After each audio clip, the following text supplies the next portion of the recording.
Welcome back. It is me again, your absolute favorite, most beloved, greatest, most humble, fantastic youth leader. It is myself. I hope you guys are doing well. I hope this finds you well. So we're going to continue our series. Oh man, we're going to continue our series on Save the Date, on talking about dating. So last week we kind of talked about this idea that maybe we should take a step back. And during a time when you're not allowed to go outside and do anything else, I can't really think of a better time to take a step back and look at ourselves and think about how we are doing. Are we healthy? Are we people who should be dating at this time? Is this the right time? Are they the right people? Am I the right person for them?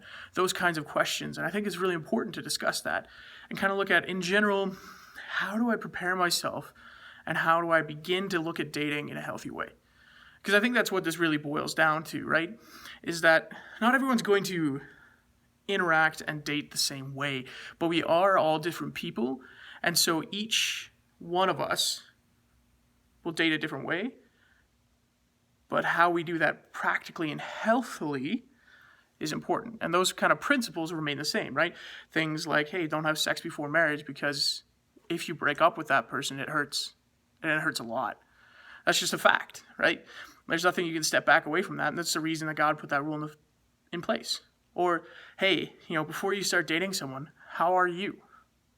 If you have issues, and everyone does, I'm not saying you need to be the perfect person in order to start dating. I'm saying you need to be aware of your problems and be aware of who you are as a person and how that causes you to interact with other people.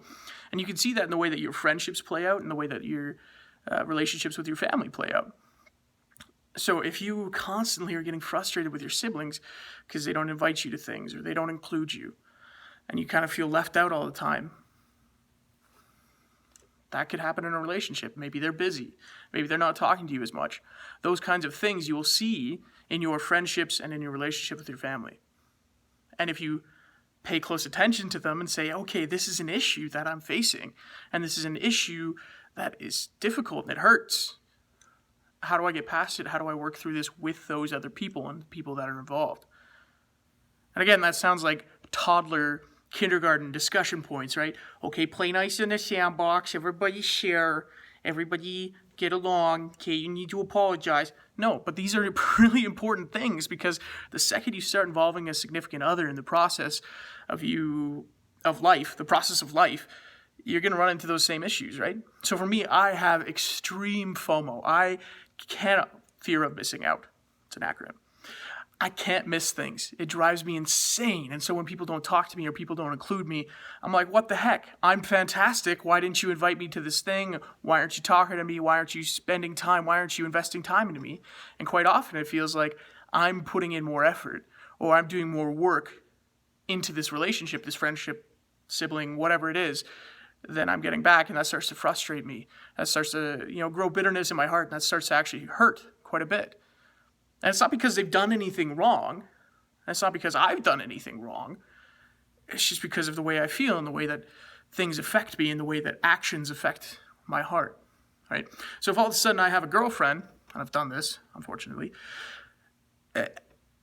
I just am like, oh man, they didn't talk to me today. They hate me. This is awful. And then it just turns into this awful thing. And this is something that I've been working through and growing through and trying to work on in myself is just realizing, hey, Austin, you know what? You're not the greatest person ever walked the face of the earth. I know, very shocking for many of you. But they may be busy. Or maybe they're having a bad day and they don't have the energy to put into it today. Or maybe they're in a rough patch of life and they haven't had energy to put into the friendship for months. If you're going to look into dating somebody and potentially spending the rest of your life with that person, you should be aware that there are going to be tough days. There are going to be rough patches. They're not always going to be able to put in 110% effort into everything that you do together or be able to spend every waking moment with you. And that's something this is me preaching to myself now because I do that a lot. I do that all the time.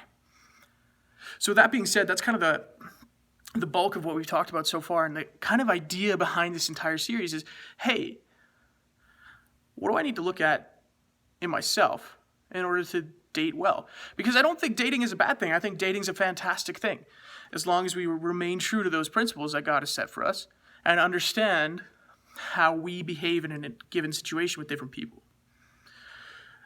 So with that being said, today we're going to talk about mostly the idea of not making somebody your everybody. Or your everything, I should say. So this idea, I think there's this common idea that, if you just get a good boyfriend or a good girlfriend and you just settle down and have, a suburban family, raise a couple kids, everything's going to be perfect. Or if I start dating this boy, I'll be happy. Or if I start dating this girl, they'll make me happy or they'll complete my life. I'm going to tell you right now that that's a straight up lie. That's not the truth. I've experienced this. I've seen this. And that's just how it is. I'm not saying dating is a bad thing, but I'm not saying that it is the be-all, end-all of everything. Shocking, I know. Truly mind-boggling how that works out. And here's the reason. I believe, and I hope that many of you do too, that this sounds so cliche, but here we are. There's a God-shaped hole in everybody's heart, to put it simply. There's a space in your life that is designed for God to fill. He designed us to be in relationship with Him. That is a fact. That is the truth. So, that God-shaped hole is a very major part of your life. Whether you want to recognize it or believe me or listen to me at all, it's the fact of the matter. Some people will say it's your spiritual side, or some people will say it's the mysticism of humanity and things like that. That's all garbage. Sorry, it just is. The fact of the matter is that your heart aches for connection with the one that made you. It aches to be loved by God. And here's the problem, is that if you don't have God in the equation and you start feeling this unquenchable thirst for love in your heart, and you go, what is the most intimate and way I can receive the most amount of love?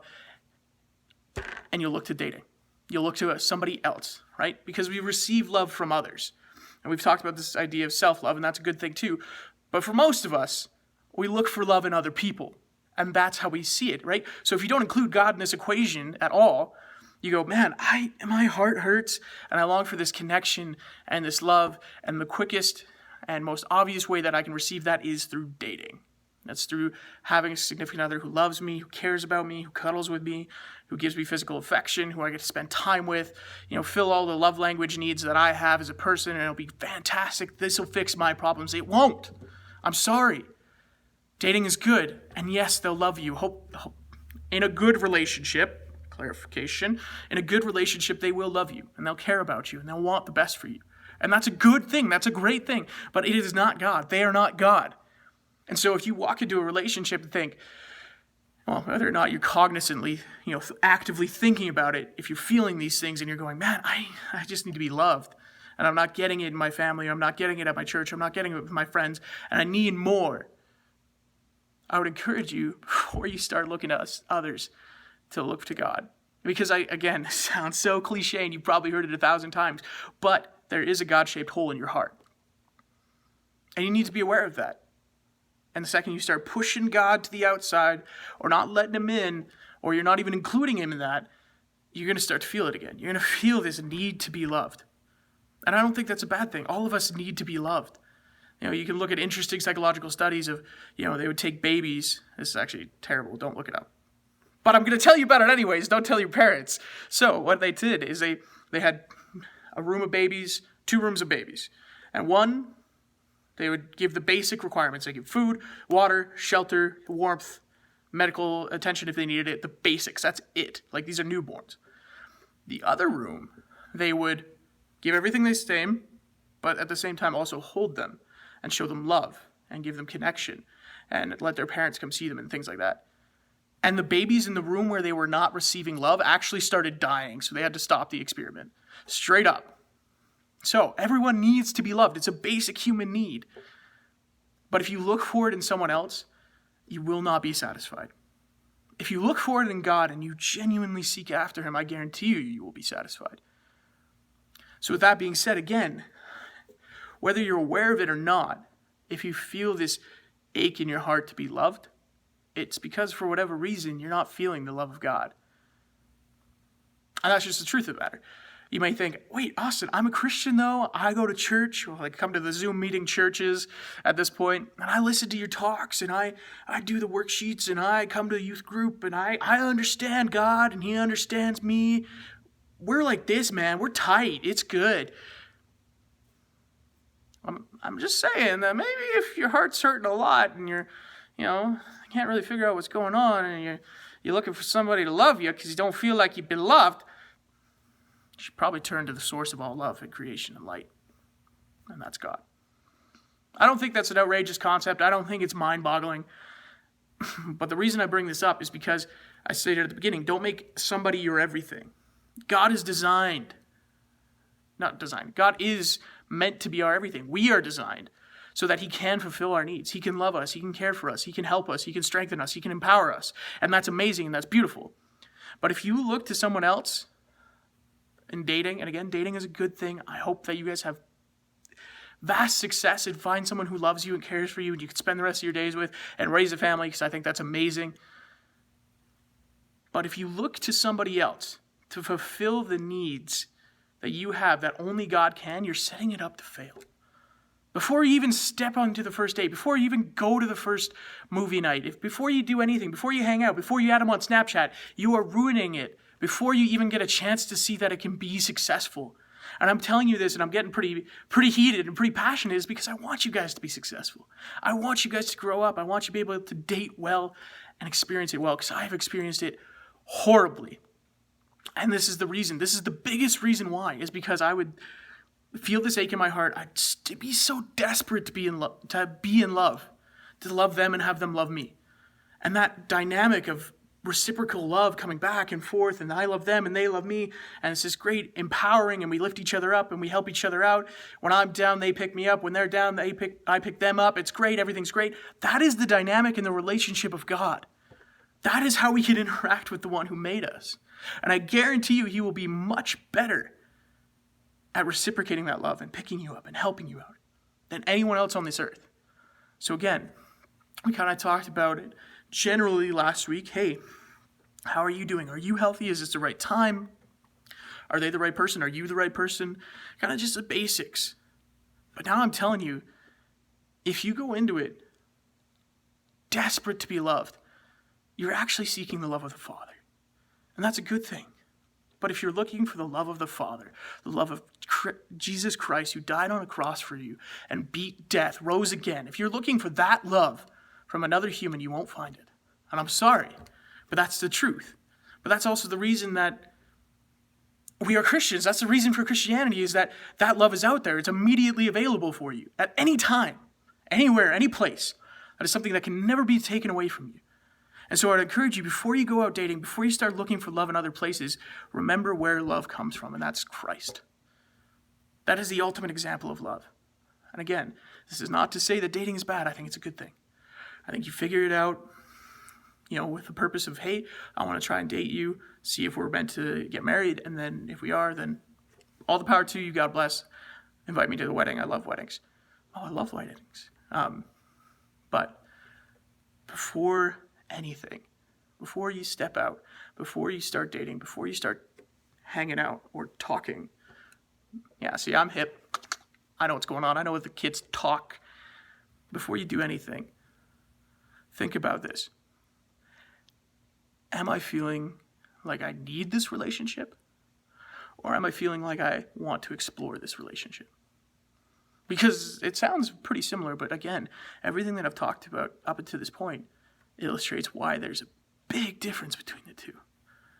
Do I need to be loved? If so, you're looking in the wrong place, my friends. Or do I want to explore this? Because I think relationships, a good thing in a family, is something that God has designed to work well, and a husband and a wife and kids and whatever that looks like. Maybe you don't have kids, maybe you adopt, maybe you foster, whatever. The family, God has designed it to be good. And so exploring dating and exploring relationships in a healthy and safe way is a good thing. It's a great thing, because it can lead to having someone by your side to help you out through life, and that's fantastic. But if you need it, if you absolutely need it and can't be healthy on your own, you're setting it up to fail before it even starts. So that's the question I'm going to leave you with this week. Again, we're going to do Zoom meeting at 7 on Thursday. If you've not gotten any of those invitations or the emails, please get a hold of me. Go to the church website. They have my email, my phone number, my this, my that, Instagram, Facebooks, all the stuff. just get a hold of me because I want you guys to come. I would love it if you guys come. I think the discussions have been awesome, and I really, really enjoy it. I'm really proud of you guys and how you've engaged with this, despite the challenges that we're having right now with COVID. But this is a question I'm going to leave you with. Maybe you're starting to think about dating. Maybe you're not starting to think about dating.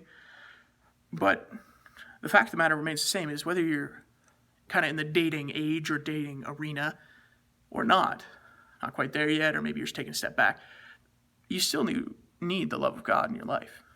There's still that hole, and you still need it filled. So I want to leave you with this question. Do I feel loved by God?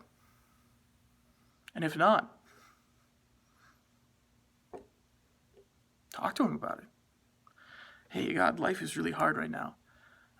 I don't feel your love in the way that I need to, honestly. And it is a need. And you can be very honest with him about that. Say, hey, I'm just not feeling it. Like, my family's having a hard time. This is happening, and that's happening, and this, and my friend group, and the fights, and this, and that. And it gets really hard. But that's the question. Do I feel the love of God in my life? And if not, start asking, people in your life, start praying. God, I just don't feel it. What's going on? I feel distant. I don't feel this connection and this intimacy that I want to, or I need to. Hey, Mom, Dad, I'm having trouble receiving the love of God. How do you guys spend time with God? How do you bring him close into your life? What do you do? There's people in our lives that we can ask questions to. You can ask me, right? If you show up on Thursday. But that's the question. Am I receiving the love of God that I so desperately need? Things to think about. I'll see you Thursday. Take care.